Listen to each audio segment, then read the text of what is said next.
ہاں جب جان گلے تک پہنچ جائے اور لوگ کہنے لگیں اس وقت کون جھاڑ پھونک کرنے والا ہے، اور اس جاں بلب نے سمجھا کہ اب جدائی کا وقت ہے اور پنڈلی سے پنڈلی لپٹ جائے، اس دن تجھ کو اپنے پروردگار کی طرف کھینچے چلے چلنا ہے۔ پھر ایسے مغرور نے نہ تو پیغمبر صلی اللہ علیہ وآلہ وسلم کو سچا جانا اور نہ نماز پڑھی، لیکن جھٹلایا اور منہ پھیر لیا، پھر اپنے گھر والوں کے پاس اکڑتا ہوا چل دیا۔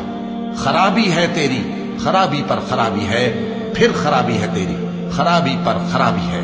کیا انسان یہ خیال کرتا ہے کہ اسے یوں ہی چھوڑ دیا جائے گا؟